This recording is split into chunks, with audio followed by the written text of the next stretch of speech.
पिछली क्लास में मैंने कवर किया था कि इंग्लिश अल्फ़ाबेट के जो 26 लेटर्स हैं उनमें से कौन कौन से कॉन्सोनेंट्स हैं और कौन कौन से वोवल्स हैं। कंसोनेंट लेटर के साथ वोवल्स लेटर्स को मिला करके कैसे वर्ड बनाया जाता है वो मैंने आपको बताया था। सेमी वोवल्स क्या होते हैं उसके बारे में मैंने आपको छोटी सी जानकारी दी थी एग्जाम्पल सहित। और उसके बाद ए टू जेड जितने भी लेटर्स हैं उनके प्रोनाउंसिएशन कैसे कैसे होते हैं वो सारा मैंने कवर किया था। तो आज की जो क्लास है ग्रामर से थोड़ा हटकर है, क्योंकि जो यूजुअल जो वर्ड हम यूज़ करते हैं वो बीच बीच में वो उसकी क्लास भी ज़रूरी है, क्योंकि डेली लाइफ में जो वर्ड यूज़ होते हैं उसके लिए भी आपको बताना बहुत ज़रूरी है। तो शुरू करते हैं आज की क्लास। हेलो दोस्तों, नमस्कार। मेरा नाम है एक्स फौजी सदर सिंह पवार और मैं उत्तराखंड में रुद्रप्रयाग जिले के एक छोटे से गांव घरियाणा का रहने वाला हूं। जैसे कि अभी मैं गांव में आया हूं और थोड़ा जो एक सेटअप है मेरा वो इतना अच्छा नहीं है। कुछ तो लाइट की प्रॉब्लम होती है, बार बार लाइट आ रही है जा रही है। सेकेंडली जो यहाँ पे नेटवर्क जियो का है बहुत पोर है, बहुत, यानी एक वीडियो को अपलोड करने में मेरे को तो एक दिन लग जाता है, यानी एक वीडियो को अपलोड करते करते पूरा दिन लग जाता है। तो इसलिए डेली डेली मेरी जो क्लास है, क्लास की वीडियो है वो अपलोड नहीं हो पा रही हैं। थोड़ा मैं समय निकाल रहा हूँ, थोड़ा समय है अभी कि कोशिश करूँ कि डेली डेली मैं आपके लिए क्लास चलाऊँ, लेकिन अभी थोड़ा दिक्कत है और ना तो इतनी क्लैरिटी है जो कि मैं मोबाइल से बना रहा हूँ, लेकिन अभी इस वीडियो में इतनी क्लैरिटी भी नहीं है। तो आगे धीरे धीरे इम्प्रूव होता रहेगा। फिर भी आप लोग उस क्लैरिटी और वीडियो क्वालिटी में मत जाना, जो आपको सीखना है उस पर जाना। तो आज की जो क्लास है सबसे पहले मैं बताऊंगा ग्रीटिंग्स यानी अभिवादन। जब हम किसी को मिलते हैं, सुबह मिलते हैं, दोपहर में मिलते हैं, शाम को मिलते हैं या रात को विदाई लेते हैं, तो उनके लिए कौन कौन से वर्ड यूज होते हैं उनके बारे में सबसे पहले मैं आपको बताऊंगा। तो ग्रीटिंग्स,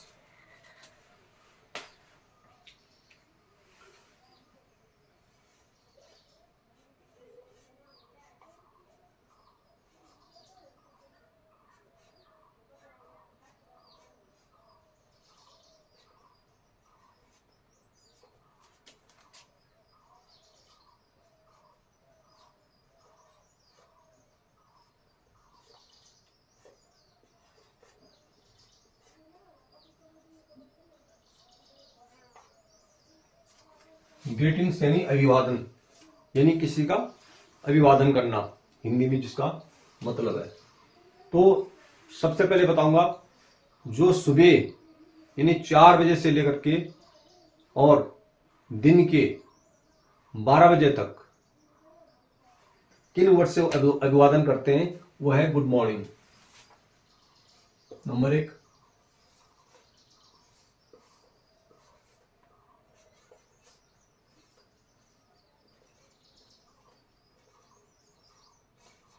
गुड मॉर्निंग, ये है गुड मॉर्निंग। तो गुड मॉर्निंग कब से कब तक बोलते हैं हम?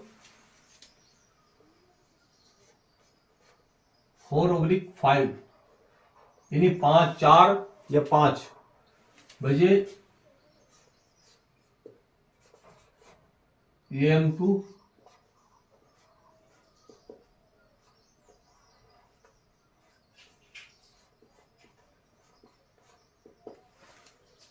जो गुड मॉर्निंग वाला जो अभिवादन है वो है मॉर्निंग में 4 या 5 बजे से लेकर के 12 बजे तक, यानी 11:59 11:59 AM तक।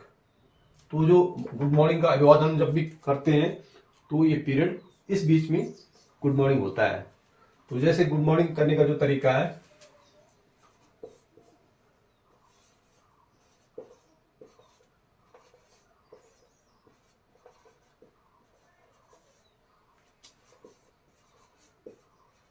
गुड मॉर्निंग पापा,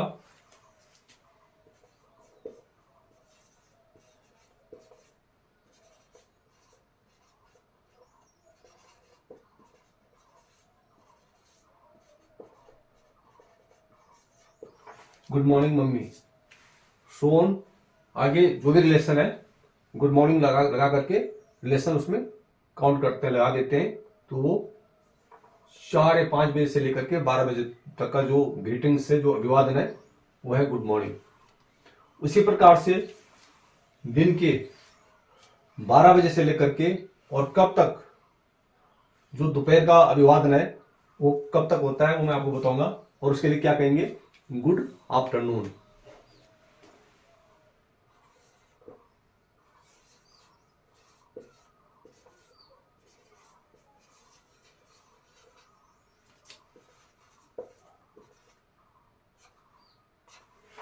जो गुड आफ्टरनून का जो टाइम है,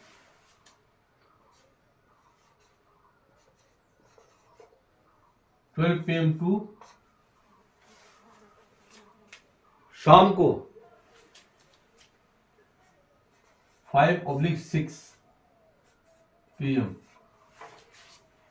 यानी जो गुड आफ्टरनून दोपहर में जो हम किसी का अभिवादन करते हैं गुड आफ्टरनून से, वो है 12 बजे, दिन के दोपहर के 12 बजे से लेकर के शाम को 5 या 6 बजे तक, और until sunset,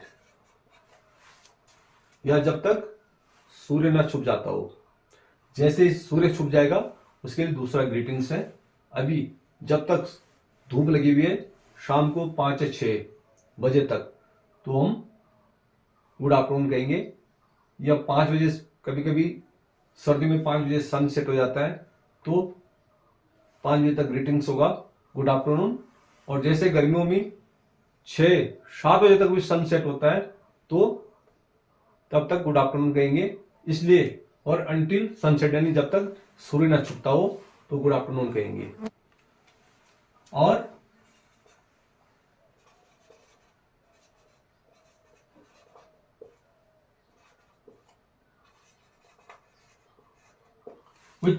which ever is earlier, या दोनों में से कोई भी, वो मैंने बता दिया, दोनों में से कोई भी, या तो 5-6 बजे, या तो जब तक सूर्य ना छुपता हो, तब तक हम गुड आफ्टरनून कहेंगे। और कहने का तरीका सेम है। गुड मॉर्निंग पापा जैसे है, तो यहाँ कहेंगे गुड आफ्टरनून पापा, गुड आफ्टरनून मम्मी, या गुड आफ्टरनून दी, गुड आफ्टरनून भाई, जो भी है। नेक्स्ट है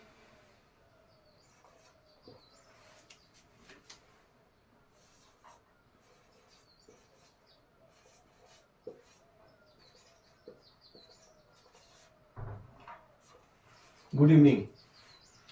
अब 5 और 6 यानी सनसेट के बाद क्या हो जाता है शुरू, गुड इवनिंग।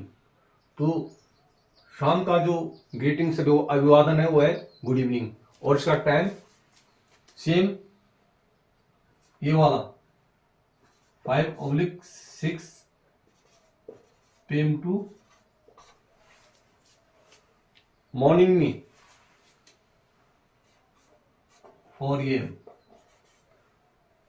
और 5 AM मिलिट्री। जो गुड इवनिंग है उसका जो शेड्यूल है, जो टाइम है, पीरियड है, वो है शाम को 5 और 6 PM टू 4/5 AM तक। हम क्या कहेंगे, गुड इवनिंग कहेंगे। किसी को भी जब मिलते हैं उसका जो अभिवादन है वो गुड इवनिंग है। और यही कंडीशन है इसमें भी है, इसमें सेम कंडीशन है। और अंटिल सनसेट और विच एवर इज अर्लियर, जो ये कंडीशन है वो इसके लिए भी है। उसके बाद गुड इवनिंग शुरू हो जाएगा। उसके बाद है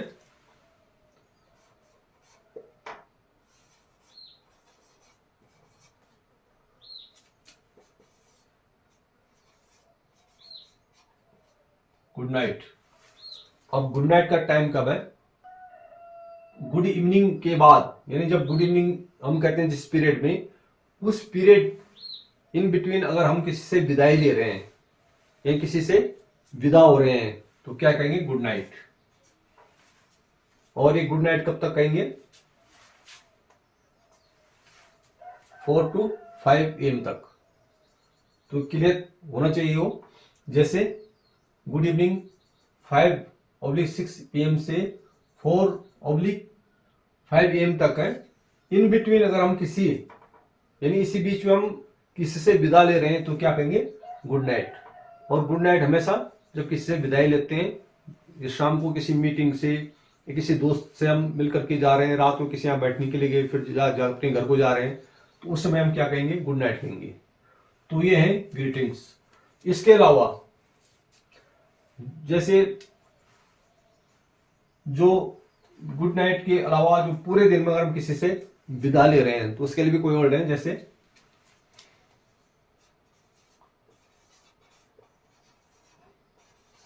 बाय बाय,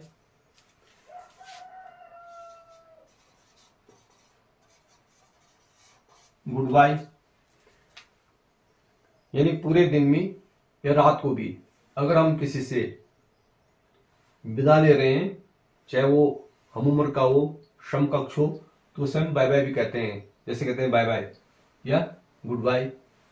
गुड नाइट के अलावा ये भी एक फेयरवेल के लिए यूज होता है, यानी विदाई के लिए यूज होते हैं वर्ड।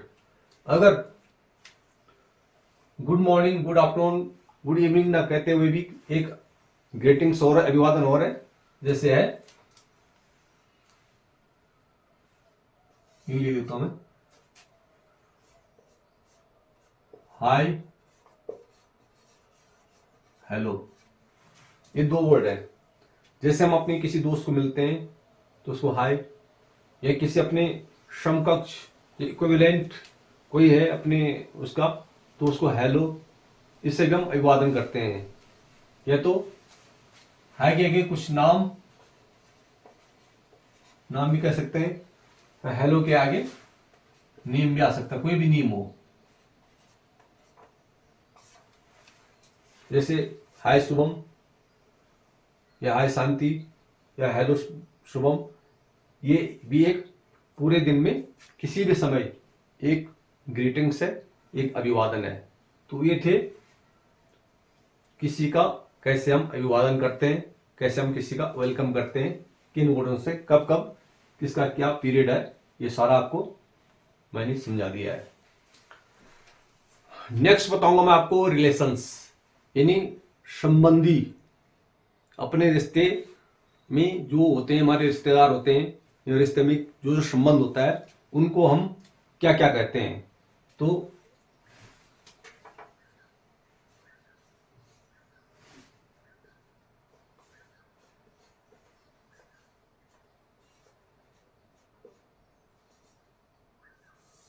ये रिलेशंस यानी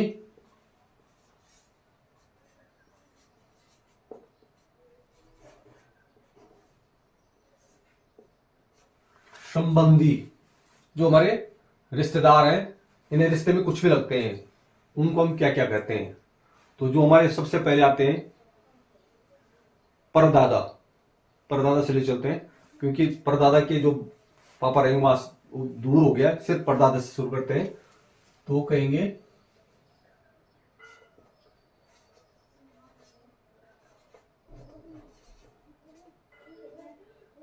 परदादा, यानी दादा के पापा।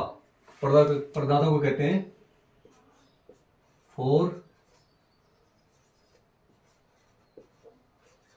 ग्रैंडफादर। सिमिलरली परदादी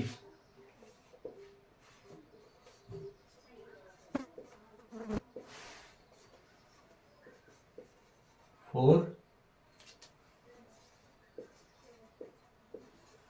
ग्रैंड मदर।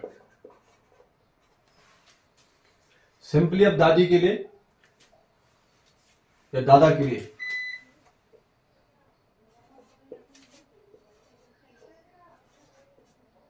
दादा,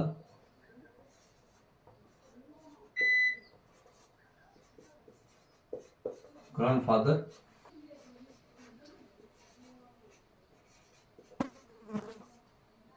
दादी के लिए ग्रैंड मदर,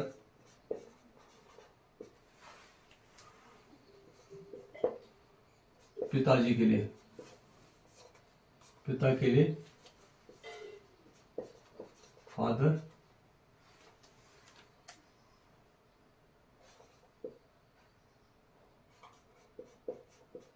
माता के लिए मदर, भाई के लिए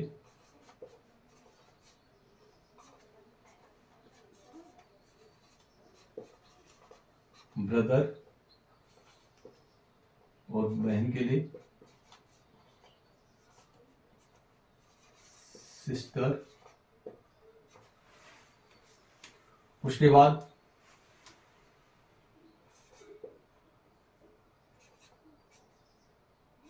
तो चाचा,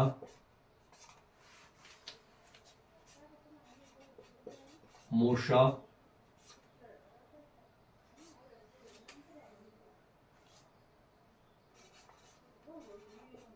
फूफा, इन सब के लिए कहेंगे अंकल। उसी प्रकार से ताई, चाची, मौसी,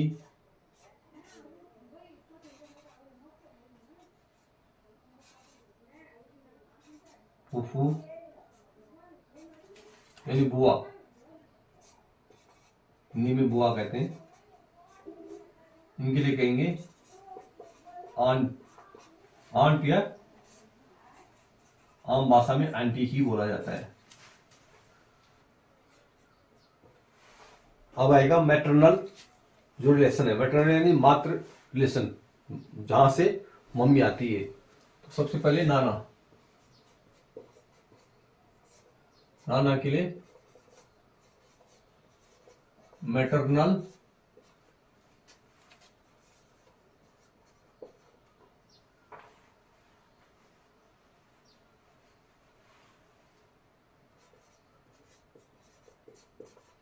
ग्रैंडफादर, नानी के लिए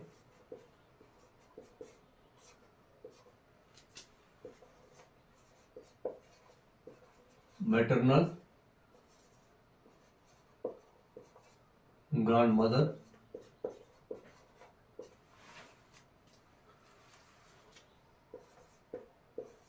मामा, मामा के लिए मैटरनल अंकल, मामी,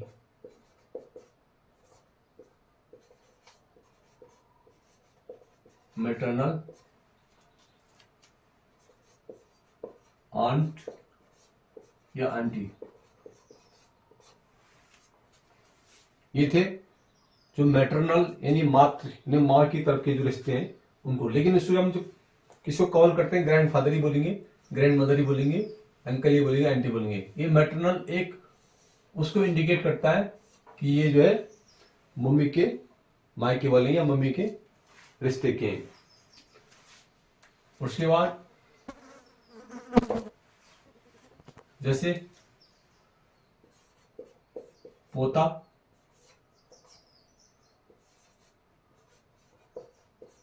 ग्रैंडसन,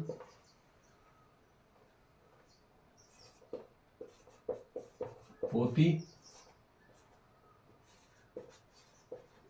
ग्रैंड डॉटर। उसके बाद पुत्र से ले लो, पुत्र, सन, पुत्री, डॉटर। इसके अलावा जैसे चाचा का बेटा है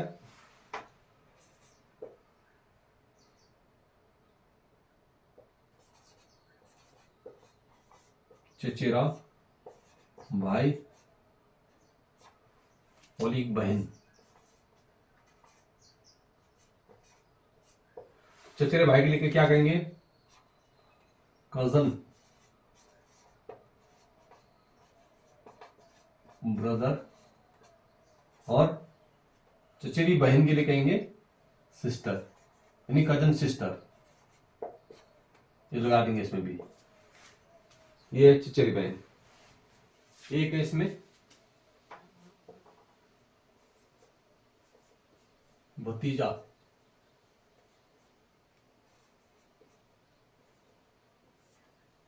जो भतीजा भतीजे कहेंगे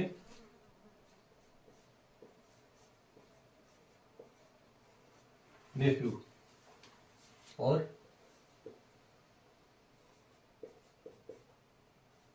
भतीजी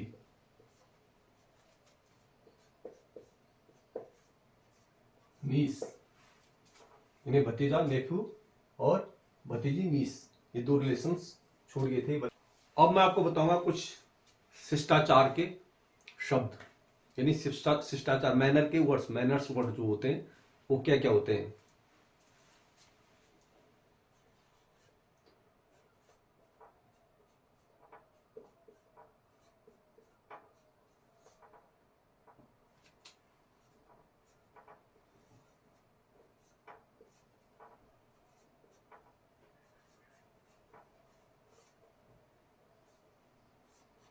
शिष्टाचार, तो आमतौर पे जो हम किसी से कुछ रिक्वेस्ट करते हैं यानी कुछ बातें करते हैं तो उसमें कुछ वर्ड ऐसे होते हैं जो डायरेक्ट बिना शिष्टता दिखाए हुए, बिना मैनर्स के हम किसी से कुछ मांग लेते हैं, बोल लेते हैं।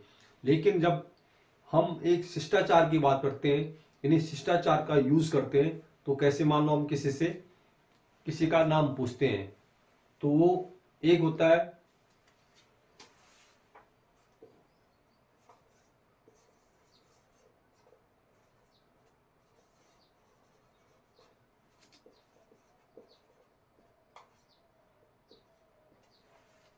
एक सिंपली हम पूछते हैं व्हाट इज योर नेम, चाहे अपने से छोटे वाले के लिए से पूछ रहे हैं या किसी अपनी से बड़े उम्र वाले से पूछ रहे हैं या किसी अनजान व्यक्ति से पूछ रहे हैं व्हाट इज योर नेम, तो एक ये मैनर में नहीं आता है, ये सिंपली एक असिस्ट सेंटेंस है।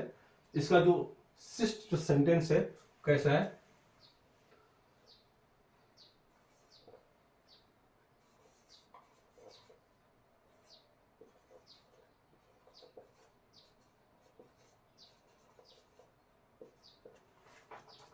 Your name please.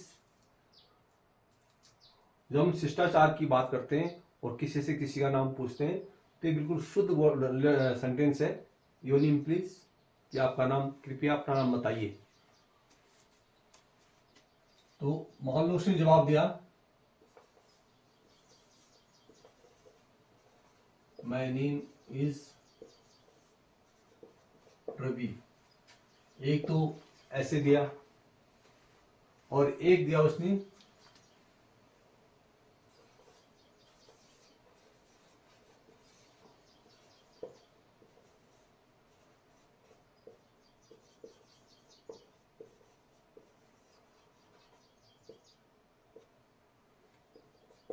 एक उसने जवाब दिया myself is Ravi, thank you.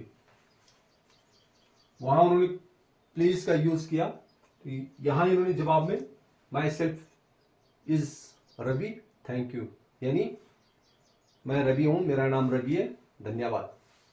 तो ऊपर से इन्होंने भी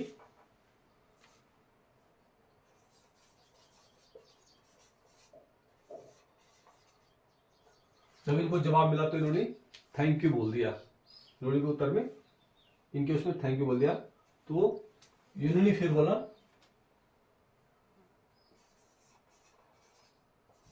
यू वेलकम,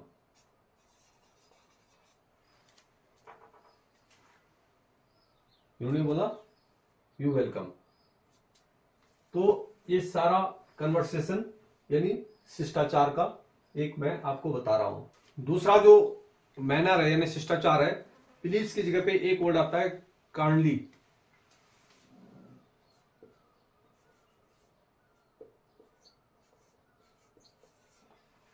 जो प्लीज है उसी का सिनोनिम से ये काइंडली, तो इसका भी यूज कैसे करते हैं,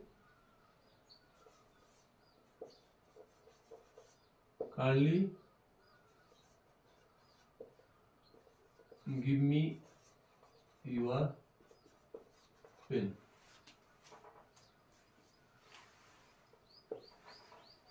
kindly give me your pen, ये भी एक जो प्लीज था उसकी जगह काइंडली लगा दिया, तो भी एक शिष्टाचार वाला वर्ड है ये। दूसरा आएगा काइंडली हेल्प मी, कृपया आप मेरी मदद कीजिए। तो इस प्रकार से बहुत सारे सेंटेंस है। उसके बाद कुछ सेंटेंस ऐसे रिपीटली मैं बताऊंगा, आपको लगातार बताऊंगा, लेकिन मैं एक एग्जांपल दे करके बता रहा हूँ, दो दो वर्ड की, ताकि आप समझ जाओ कि काइंडली कहाँ पे आता है, प्लीज कहाँ पे होता है। प्लीज और काइंडली लगभग सेम ही है।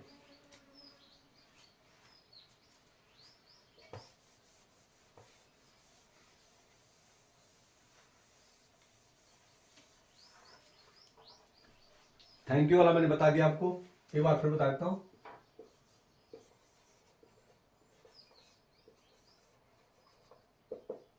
थैंक यू यानी आपने किसी से पेन मांगा या कुछ हेल्प मांगी, तो लास्ट में उन्होंने कहा थैंक यू। तो जैसे मैं यहाँ कहा था,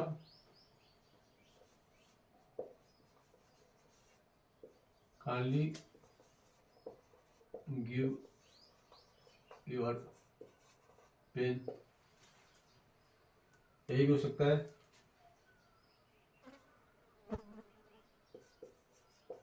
प्लीज गिव योर पेन। अब उन्होंने पेन दे दिया, तो उन्होंने बोला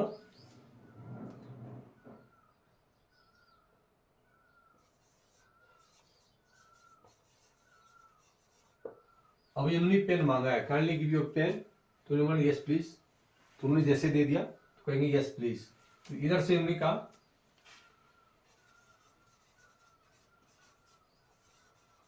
थैंक यू, या तो कुछ ज्यादा ही शिष्टाचार आप दिखाना चाहते हैं तो कह सकते हैं थैंक यू वेरी मच, या तो थैंक यू सो मच। ये भी एक आभार व्यक्त करने का वर्ड है। तो ये था थैंक यू का एक यूज। आगे जो सेंटेंस मैं बताता रहूंगा उसमें कहाँ कहाँ यूज होता है सब कवर करेंगे। एक वर्ड है सॉरी।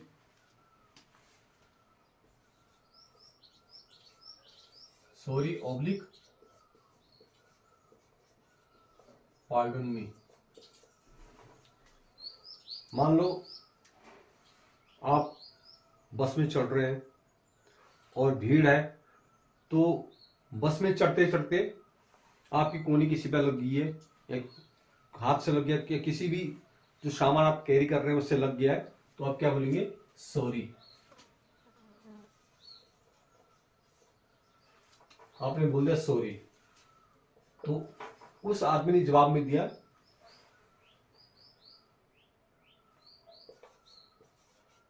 नेवर माइंड, यानी कोई बात नहीं।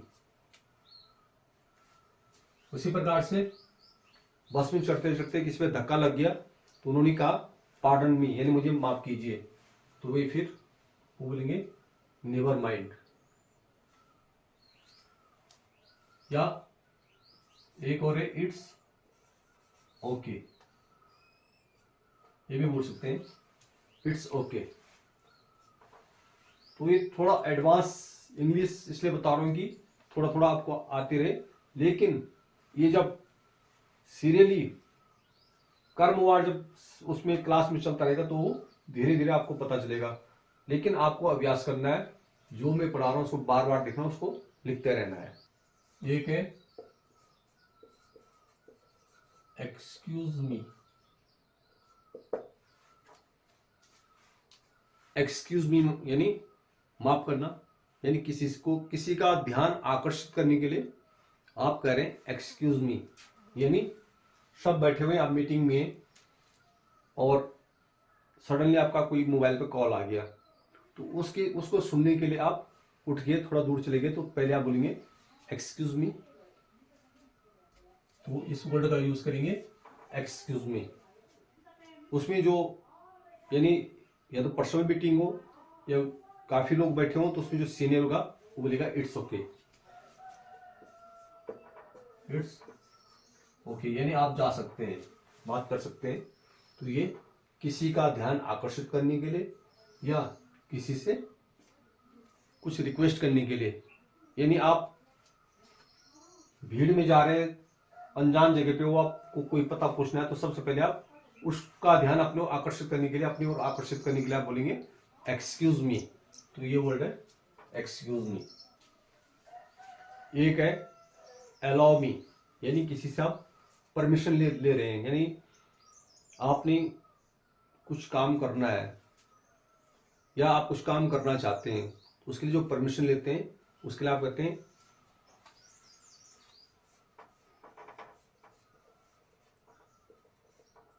Allow me please. तो अभी कुछ सेंटेंस हैं पोनेट्स वाले, वो आपको बताऊंगा। हिंदी में सेंटेंस है मुझे बहुत दुख है, इंग्लिश में I am very sorry, I am very sorry, मुझे माफ कीजिए, I beg your pardon, I beg your pardon. Next है जैसी आपकी मर्जी, as you wish please, as you wish please. Next है इसे अपना ही घर समझें, it's your home please, it's your home please. Next कृपया इधर ध्यान दें, may I have your attention please, may I have your attention please. Next माफ करें मैंने आपको डिस्टर्ब किया, sorry I have disturb you, sorry I have disturb you. मेरी ओर से उन्हें शुभकामनाएं दी, convey my heartiest greetings to him, convey my heartiest greetings to him. गलती हुई माफ करना, it was all by mistake please excuse me, it was all by mistake please excuse me. तो ये कुछ सेंटेंस लास्ट में मैंने आपको बताए हैं कि यूजुअल यूज होने वाले हैं। तो होप आज की जो क्लास है आपको पसंद आई होगी, समझ आया होगा। तो आपने सिर्फ वीडियो देख के इतना ही नहीं, आपने लिखना है, जो जो मैंने आपको पढ़ाया उसको नोटबुक पे लिखना है और उसको बार बार प्रैक्टिस करना, तभी आपको इंग्लिश आएगी। ये नहीं कि एक बार वीडियो देख ले तो इंग्लिश आ गई, ये पॉसिबल नहीं है। मेहनत करनी पड़ेगी और आपको प्रैक्टिस करना पड़ेगा, अभ्यास करना पड़ेगा। तो करते हैं आज की ब्लॉग का ये पेंट। जिसने अभी तक मेरे इस चैनल इंग्लिश विद पवार पहाड़ी को सब्सक्राइब ना किया हो, प्लीज़ सब्सक्राइब कर देना, अपनी मित्र मंडली फ्रेंड्स को शेयर कर देना और एक लाइक जरूर कर देना, ताकि मुझे मोटिवेशन मिले अच्छी वीडियो बनाने के लिए। धीरे धीरे थोड़ा अभी जो मेरा सेटअप है थोड़ा इतना परफेक्ट नहीं है, और मैं इसे थोड़ा अच्छा बनाऊंगा ताकि आपको अच्छी वीडियो मिले और साफ मिले। तो मिलते हैं नेक्स्ट वीडियो में, तब तक के लिए जय हिंद जय भारत।